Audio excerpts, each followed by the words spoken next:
शिव आदि है और अंत भी, शिव सृजन है विनाश भी, शिव मंदिर है शमशान भी, शिव भोलेनाथ हैं और नटराज भी। ओम नमः शिवाय। मैं सतनाम कौर आप सभी का स्वागत करती हूँ शिव रहस्य में, द सीक्रेट ऑफ शिवा। दोस्तों, महाशिवरात्रि आ रही है और कहते हैं महाशिवरात्रि पे जिसने शिव का विधि पूर्वक आराधना कर ली, उससे भोलेनाथ प्रसन्न होके उसकी मन चाहा वरदान उन्हें दे देते हैं। तो दोस्तों, आज हम शिव की बात करेंगे, शिव से जुड़े बहुत सारे रहस्यों की बात करेंगे। तो चलिए शुरुआत करते हैं आज के प्रोग्राम की। आज हमारे साथ हैं बीके राजीव भाई जी, जो कि खुद एक बहुत बड़े गीता के स्कॉलर हैं। इन्होंने भारतीय संस्कृति का अध्ययन किया है, बहुत गहन अध्ययन किया है शास्त्रों का, और इसी के साथ साथ वो एक लाइफ कोच भी हैं और इसके साथ साथ वो एक कॉरपोरेट ट्रेनर भी हैं। तो ऐसी बहुत सारी उनकी विशेषताएं हैं। आज उनसे मिलते हैं और चर्चा करते हैं शिवरात्रि के ऊपर। भाई साहब, आपका बहुत बहुत स्वागत है। ओम शांति। बोलो। तो राजीव भाई जी, जब हम महाशिवरात्रि की बात करते हैं तो भक्तजन शिव जी को प्रसन्न करने में लग जाते हैं और बहुत सारी विधियां हैं, बहुत सारे व्रत हैं, कथाएं जुड़ी हुई हैं शिव जी के नाम से। तो सबसे पहले तो मैं यही जानना चाहूँगी, शुरुआत करना चाहूँगी कि जब हम शिव की बात करते हैं तो एक्चुअल में हम किसकी बात कर रहे हैं? जो शिव भगवान है वो है कौन? बहुत ही बढ़िया प्रश्न आपने पूछा है।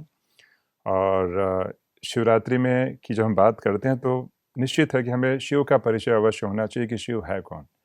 वास्तव में शिव एक संस्कृत शब्द है और संस्कृत में शिव का मतलब होता है कल्याणकारी, मंगलमय।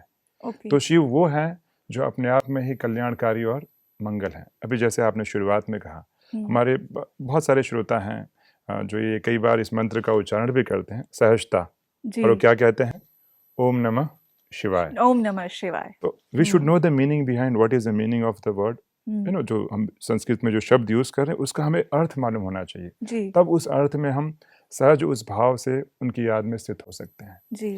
तो ओम का, ऐसे तो ओम के बहुत सारे अर्थ बताए जाते हैं, बट प्राय ओम का मतलब होता है मैं आत्मा।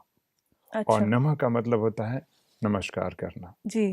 तो ओम नमः शिवाय का मतलब होता है मैं आत्मा शिव को नमस्कार करती हूँ। वाह।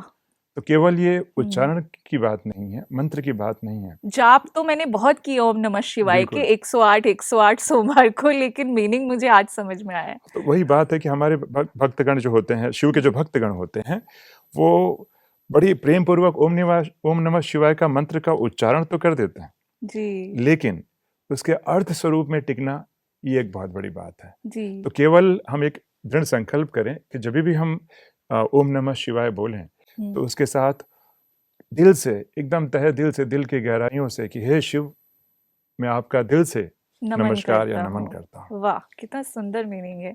मतलब अब जब हम ये मंत्र जाप करेंगे और वो फीलिंग के साथ करेंगे तो उसका प्रभाव बढ़ जाएगा, मुझे लगता है। बिल्कुल बिल्कुल, क्योंकि केवल सिर्फ मंत्र ओरली अगर हम रटते हैं उसका इतना महत्व नहीं है जितना कि इसमें दिल के भाव को जो है उसके साथ मिक्स करें। बिल्कुल समझ करके कर। बहुत सुंदर आपने एक्सप्लेन किया कि ओम नमः शिवाय को जब हम फीलिंग के साथ बोलेंगे तो उस मंत्र का जो महत्व है वो भी बढ़ जाएगा। तो इसके साथ एक और चीज़ मेरे जहन में आ रही है कि शिव जी को महादेव बोलते हैं, देवों के देव महादेव। तो क्या वो सबसे बड़े भगवान हैं? इसमें कोई डाउट ही नहीं है कि शिव जो है सर्वोच्च हैं और इसके बहुत सारे जो है हमारे भारतीय शास्त्रों में भी इसके बहुत सारे प्रमाण दिए गए हैं। मैं कुछ एक उदाहरण में दूंगा जिससे स्पष्टता होगी। देखा गया है कि हमारे पूरे समग्र जो भारतीय शास्त्र है, आज की अलग बात है कि आज की युवा पीढ़ी शायद अपने आप को उससे कनेक्ट नहीं कर पाती, लेकिन जो ऑलरेडी थोड़ी बहुत अंडरस्टैंडिंग या थोड़ी बहुत इनके बारे में अगर ज्ञान रखते हैं, समझ रखते हैं, तो उन्हें ज्ञात होगा कि पूरे जो भारतीय शास्त्र है ना, उसको हम 4 श्रेणी में बांट सकते हैं। सबसे हमारे जो प्राचीन शास्त्र हैं वो है हमारे वेद, वेदों के बाद फिर आते हैं उपनिषद, और उपनिषद के बाद फिर आते हैं हमारे महाकाव्य, रामायण और महाभारत जी। और इसके बाद पुराणों की रचना शुरू हो जाती है। अब पुराणों की रचना तो भारत में जब अंग्रेज आए तब तक भी चलती गई। इस प्रकार ये 4 श्रेणी में जो है भारतीय शास्त्रों को हम ऐसे डिवाइड कर सकते हैं। अगर एक हम टाइमलाइन बनाते हैं, अगर एक ऐतिहासिक दृष्टिकोण से इसका अगर हम विश्लेषण करते हैं हम्म तो जब शिव की बात आती है तो शिव का उल्लेख वेदों में भी है, हम्म और वेदों में इन्हें सीधे शिव के नाम से इनका उल्लेख नहीं आता है। जी वेदों में इन्हें रुद्र कहा गया है। जी रुद्र अवतार। हाँ, आपने रुद्र शब्द है ना, आजकल हम्म मॉडर्न जनरेशन में लोग नाम भी रखते हैं रुद्र, जी तो वेदों में इन्हें रुद्र कहा गया है, हम्म सीधा शिव करके संबोधित नहीं किया गया है। और अब हम्म मंत्रों की बात चल रही थी, तो जैसे आपने बताया वैसे उसी प्रकार महामृत्युंजय मंत्र के बारे में आपने सुना जी होगा, जी ओम त्र्यंबकम यजामहि। हम्म तो ये मंत्र का भी उल्लेख ऋग्वेद में भी है और यजुर्वेद में भी है। तो वेदों में भी इसका उल्लेख आता है और उसमें उनको त्रयंबक कहा गया है। तो त्रयंबक कौन है? हम्म शिव ही है। हम्म तो भारतीय हमारे जो प्राचीन शास्त्र जो वेद हैं उसमें भी शिव जी का उल्लेख है। हम्म फिर हम आगे बढ़ते हैं थोड़ा सा, तो वेदों के साथ यजुर्वेद में बताते हैं, कई विद्वान मानते हैं कि एक विद्युत पुरुष का जिक्र आता है। तो ये विद्युत पुरुष कोई और नहीं है, ये शिव ही हैं, जिनसे अच्छा बताया गया है कि निमेष आदि काल की गणना शुरू हो जाती है। हम्म तो हमारे भारतीय शास्त्रों में वेदों में तो शिव का जिक्र है ही। अब वेद से हम आगे बढ़ते हैं, वेदों के बाद उपनिषदों की भारतीय परंपरा में शुरुआत हो जाती है, हम्म और उपनिषद में भी इसका जिक्र आया है। उपनिषद में ऐसे बहुत सारे उपनिषद हैं, जैसे श्वेताश्वर उपनिषद है, उसमें जी ऐसे जिक्र आता है कि सृष्टि के शुरुआत में, हम्म संसार के प्रारंभ में यत्र सर्वत्र अंधेरा ही अंधेरा था, हम्म और ऐसे अंधकार में समय में जो हम्म है, जहाँ पे न दिन था न रात था, ओके और केवल एक निर्विकार शिव ही मौजूद थे। हम्म और इस निर्विकार शिव जो हैं, हम्म इन्हीं से ही जो है शास्त्रों की शुरुआत हुई। जी उपनिषद यहाँ तक कह जाते हैं। हम्म उपनिषद इन्हें शिव को ओंकार के रूप में जो है कहीं ना कहीं उनकी महिमा की गई है। हम्म ओंकार अक्षर कहा गया, अक्षर ब्रह्म भी कहा गया है। जी तो जहाँ जहाँ उपनिषदों में अक्षर शब्द आता है, अक्षर ब्रह्म की बात आती है, वह कोई और नहीं, सदा शिव ही है। सदाशिव ही है। बिल्कुल। इतना ही नहीं, मैं तो यहाँ तक कहूँगा कि हम, आपने सुना होगा कि जब भी उपनिषदों की बात आती है तो लोग कहते भी हैं, है ना, ब्रह्म की बात करते हैं, जी निर्गुण निराकार ब्रह्म की बात कहते हैं। हम्म भले उसमें थोड़ा लोगों ने सर्वव्यापी कह दिया है, बट हम्म वास्तव में जिस निराकार ब्रह्म की पूरे उपनिषद महिमा करते हैं, वह अक्षर ब्रह्म कोई और नहीं, शिव ही शिव है। ही है। तो जैसे हम बाकी भगवान की भी बात करते हैं राजीव भाई, जी कृष्ण भगवान हैं, जैसे जी गीता के भगवान जो कहते हैं कि श्री कृष्ण ही हैं, जी उन्होंने ही उच्चारण किया गीता का, तो उन्हें भी भगवान कहा जाता है। विष्णु भगवान हैं, उनकी भी हम आराधना करते हैं। हनुमान जी हैं, तो ऐसे बहुत सारे भगवान हैं। तो आप बात कर रहे हैं कि जो शास्त्रों में लिखा है कि शिव शिव ही सर्वोच्च है, जी। तो ये कितना सही है? देखिए, इसमें क्या होता है, हमें पहले तो ये स्पष्टता रखनी होगी कि परमात्मा और देवता दोनों में अंतर होता है। जी बट क्या हुआ है कि जैसे जैसे समय बीता हम इस अंतर को भूलते गए। हम्म परमात्मा एक होते हैं और देवताएं अनेक होते हैं। अनेक होते हैं। परमात्मा के कोई माता पिता नहीं होते हैं। हुँ, देवी देवताओं का आपने देखा होगा, कोई ना कोई माता पिता होता है, माता-पिता होते उनका हैं। जन्म होता है तो उनकी मृत्यु भी दिखाई जाती है। हुँ, अगर हम श्री राम जी की बात करें या श्री कृष्ण जी की बात करें, हुँ, उनका जन्माष्टमी भी है।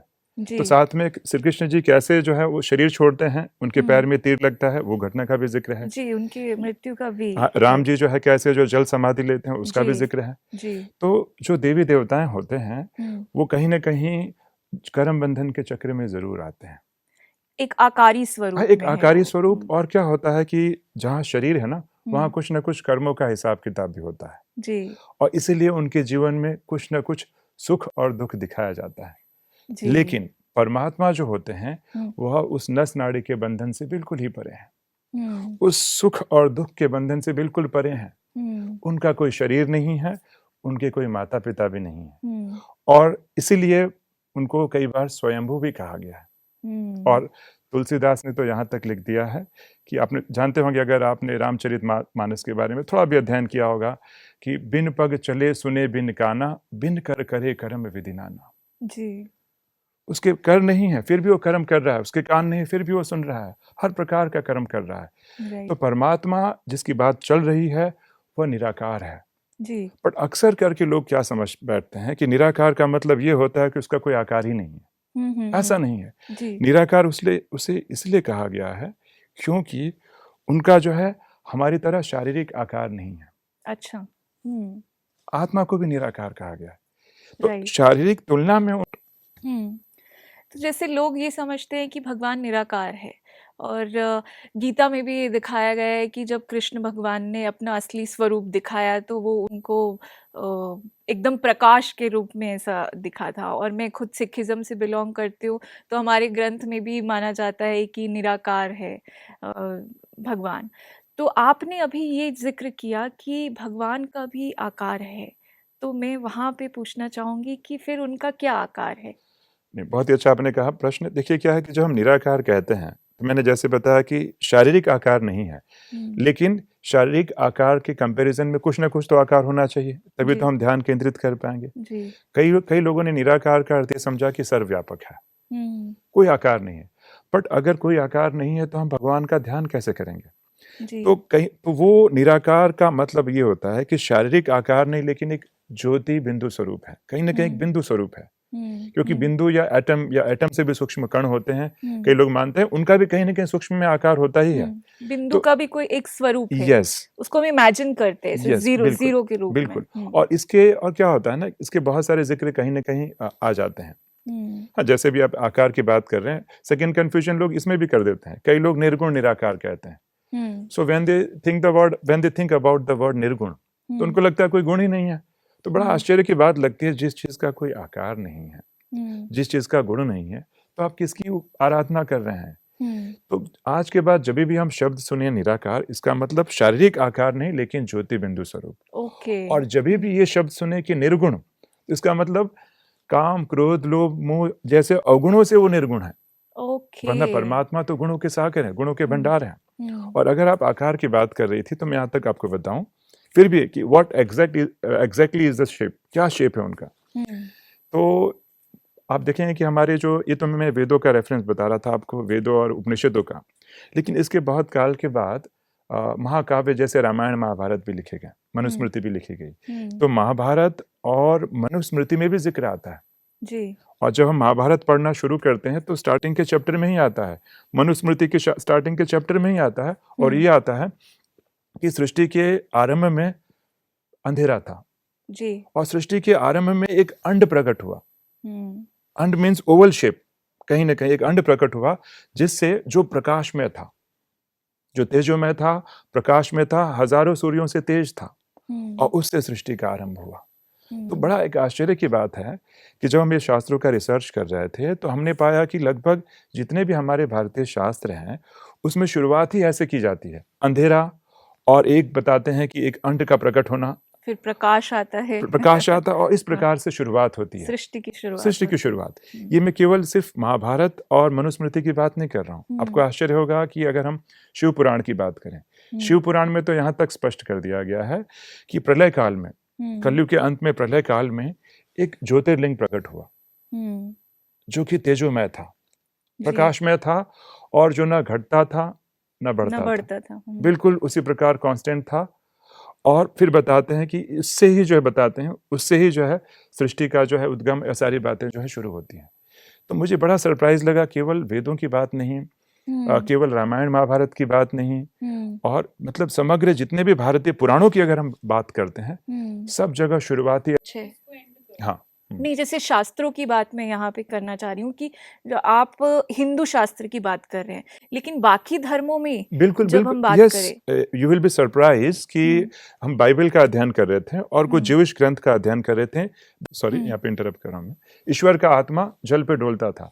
इवन बाइबल जैसे ग्रंथों में भी कहीं ना कहीं इनडायरेक्टली जिक्र आता है।